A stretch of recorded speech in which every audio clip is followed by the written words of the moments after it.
Yes, yes. Yes.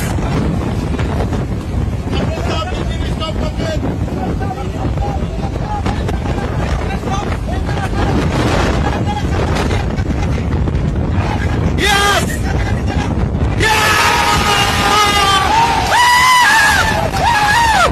Yes. ଯାହାକୁ ରଖିବେ ଅନନ୍ତ ଏହି ଉକ୍ତିଟିର ଏକ ସଦ୍ୟ ଉଦାହରଣ ଦେଖିବାକୁ ମିଳିଛି ବାଂଲାଦେଶର ସମୁଦ୍ରରେ। ପଶ୍ଚିମବଙ୍ଗ ହଳଦିଆ ଅଞ୍ଚଳର ଜଣେ ଯୁବକ ମାଛ ଧରିବା ପାଇଁ ସମୁଦ୍ରକୁ ଯାଇଥିଲେ। ହେଲେ କୌଣସି କାରଣବଶତଃ ସେ ସମୁଦ୍ର ଢେଉରେ ଭାସି ଯାଇଥିଲେ। ଏପରିକି 5 ଦିନ ଓ 5 ରାତି ସମୁଦ୍ରରେ ପହଁରିବା ପରେ ମଧ୍ୟ ଜୀବିତ ଭାବେ ଉଦ୍ଧାର ହୋଇଛନ୍ତି ଯୁବକ ଜଣକ। ସେ ସମୁଦ୍ରରେ 5 ଦିନ ଭାସି ଭାସି ଦୀର୍ଘ 600 କିଲୋମିଟର ଦୂର ବାଂଲାଦେଶ ସମୁଦ୍ରରେ ପହଞ୍ଚିଥିଲେ। ତେବେ ବାଂଲାଦେଶ ସମୁଦ୍ରରେ ଯାଉଥିବା ଏକ ଜାହାଜର ନାବିକମାନେ ଯୁବକଙ୍କୁ ଦେଖି ତାଙ୍କୁ ଉଦ୍ଧାର କରିବା ପାଇଁ ପ୍ରୟାସ କରିଥିଲେ।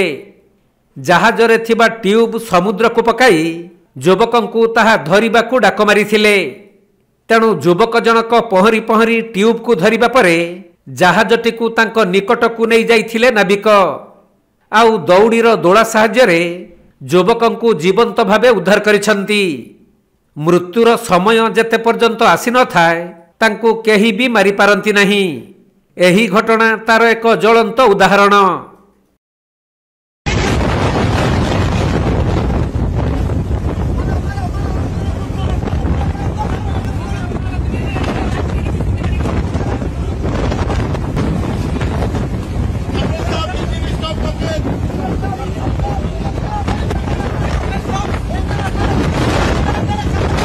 Yes, yes. Yes. Yes. Yes. Yes.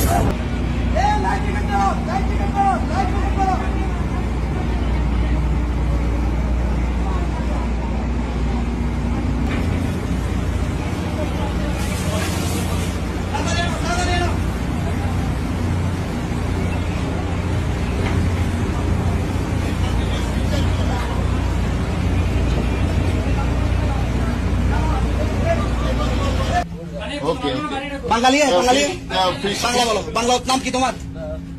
School नाम रविंद्रनाथ दास। হ্যাঁ হ্যাঁ लोकालिटी नाम कानू।